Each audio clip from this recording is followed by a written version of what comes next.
বসে অথবা পিলারের আড়ালে বসে 2 রাকাত নামাজ পড়ে রমজান মসজিদ পড়ে বসবে।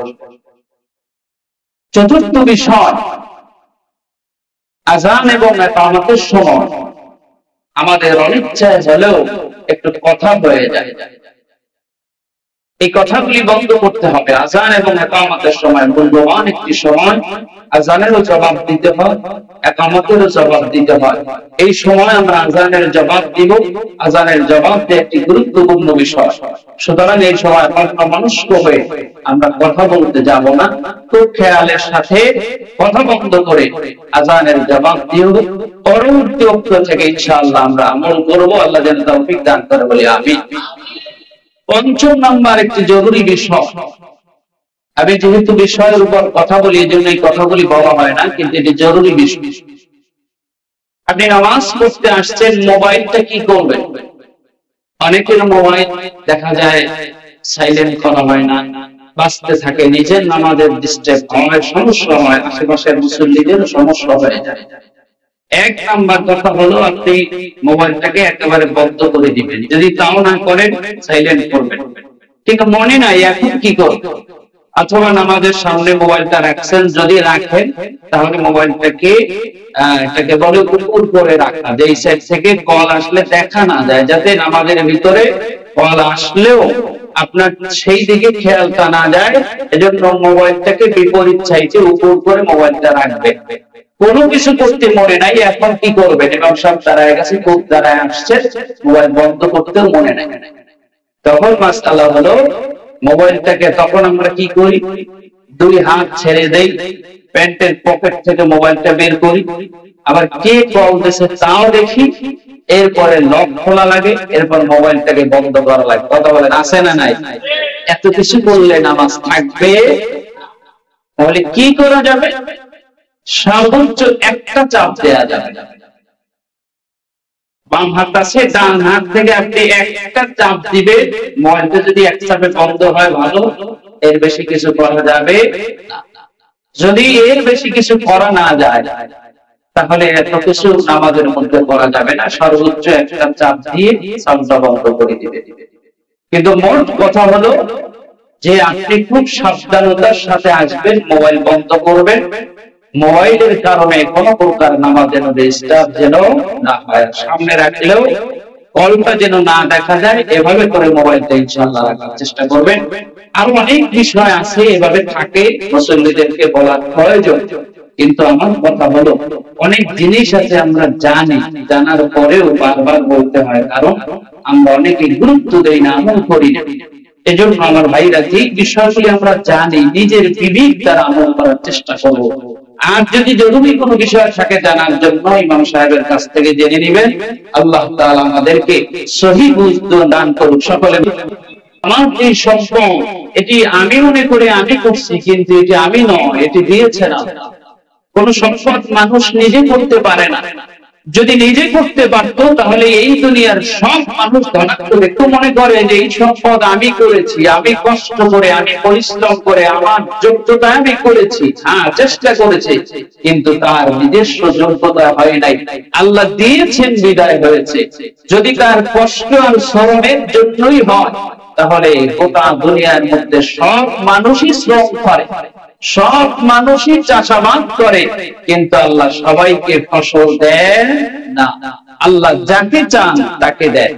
সবাই চাষ করছে, জমিনের মধ্যে কষ্ট করছে, রোপণ করছে, একটা জমির ভিতরে দেখা গেছে সব জমির বীজগুলি পুড়ে গেছে, ধান হয় নাই একটাও। আরেকটা জমির মধ্যে একেবারে ফলন হয়েছে, অনেক বাম্পার ফলন। তাহলে ওই চাষির কষ্ট করলো, ওই চাষির কষ্ট করলো, কষ্টের কোনো কমতি নাই। তিনিও সার দিয়েছেন, সেই জমির উপরে বৃষ্টি নাজিল হয়েছে, পানি পড়ছে, সবকিছু ঠিক আছে। একই মেশিন দিয়ে, একই ট্রাক্টর দিয়ে চাষাবাদ করছে, কোনোটাই কমতি নাই। কিন্তু একটা জমির মধ্যে হলো না, আরেকটা জমির ভিতরে হলো। যদি আমার চেষ্টাই হতো তাহলে দুইটা জমির মধ্যেই ফল হওয়ার কথা ছিল। বুঝা গেল চেষ্টার জন্য হয় নাই, শ্রমের জন্য হয় নাই, নিজস্ব ক্ষমতায় হয় নাই, এই জায়গায় আল্লাহ দেন নাই, বিদায় হয় নাই। কথা বলেন ঠিক কিনা? সুতরাং আল্লাহ বলতেছেন যে আমি যে সম্পদ তোমাকে দিলাম, আমি তো সবাইকে দেই না, অনেককে আমি ফকির বানাইছি, গরিব বানাইছি, তোমাকে যে দিলাম ওই সম্পদ থেকে তুমি আমি আল্লাহর রাস্তায় খরচ করো। আমার দেওয়া সম্পদ থেকে এটি সরাসরি আল্লাহ রাব্বুল আলামিনের নির্দেশ। আল্লাহ তাআলা বলছেন যদি তুমি ব্যর্থ হয়ে যাও এই সম্পদ থেকে দান সদকা করতে, তুমি যদি ব্যর্থ হয়ে যাও তাহলে ফায়াকুল রাব্বি লাউলা আখখারতানি ইলা আজালিন করিব, যখন তোমার মৃত্যু এসে যাবে, যখন মৃত্যুর সন্নিকটে তুমি চলে আসবে, তখন তুমি বলবে আল্লাহ আপনি আমাকে আরেকবার দুনিয়ায় যাওয়ার সুযোগ দেন, যাওয়ার পরে সাদকা আমি অনেক দান সদকা করব, ওয়া কুম মিনাস সাওয়ালিহিন আমি নেককার বান্দা হয়ে আবার আপনার কবরের মধ্যে আপনার নিকটে হাজির হব। কিন্তু আল্লাহ তাআলা এই সুযোগ কিন্তু আর কোন মানুষকে দিবে না। সুতরাং আমার ভাইরা, আল্লাহ রাব্বুল আলামিন বলছেন যে মৃত্যুর আগেই তুমি আমার রাস্তায় খরচ করো, এটি আল্লাহ পাকের নির্দেশ। আমি যখন এটিকে আমল মনে করব, এটিকে যদি আমি একটা মৌসুম না মনে করি, এটিকে যদি আমি একটা নকল বিষয়, ঐচ্ছিক বিষয় না মনে করি, আমার ইচ্ছা মনে করলে দিলাম, মনে না হলো দিলাম না, আমার ইচ্ছা আমি দান করব, আমার টাকা আমি দিতেও পারি নাও দিতে পারি, স্বাভাবিক বিষয়, তখন আপনার জন্য এটি কঠিন হবে। আমি এই জন্য বলি যে আপনি ইসলামের সব বিষয়টিকে আপনি যখন আমল মনে করবেন, যেটি না এটি আমার দায়িত্ব, আল্লাহ পাকের হুকুম, এটি আমল করতে হবে, তখন আপনার জন্য এটি সহজ হবে। যে না এটি তো নির্দেশ আল্লাহ, এটি তো আমার জন্য একটা আমল, তাহলে এই আমলটা আমাকে করতে হবে। আমি যেমন সুন্নাত করলাম, আমি যেমন নফল নামাজ পড়লাম, এই দান সদকা এটি আমার একটা নফল ইবাদত, আমল, তাহলে দেখবেন আপনার এই আমলটা করার জন্য সহজ হবে। কাউকে বলতে হবে না, আপনি এমনিতেই দান সদকা মসজিদে এসে গরীব দেখে আপনি এমনিতেই দান করবেন। তবে সৌভাগ্যের বিষয় হলো এই, যারা দান সদকা সব সময় করে, সব সময় যারা দান সদকার মধ্যে থাকে, অনেকেই দেখবেন টাকাটা খুচরা করে রাখে গরিবদেরকে দেওয়ার জন্য, মসজিদে কিছু একটা অংশ দেওয়ার জন্য, তাদের মনের ভিতরেই থাকে যে না আমি কিছু টাকা খুচরা করে পকেটে রাখবো। একটা গরিব থাকতে পারে, মিসকিন থাকতে পারে, মসজিদে জুমার দিন দিতে হতে পারে, তার নিয়মটা কত ভালো দেখেন, কিছু টাকা খুচরা করে রাখছে, আল্লাহ পাকের রাস্তায় দান করবে, এজন্য সে নিয়ত করে পকেটে রাখছে, এবার সে সুবিধা অনুযায়ী দান করতেছে। এই মানুষটির উপরেই তো আল্লাহ রহমত থাকবে, এই মানুষটিকেই তো আল্লাহ তাআলা বিপদ আপদ থেকে, রোড অ্যাক্সিডেন্ট, বালা মুসিবত থেকে হেফাজত করবে।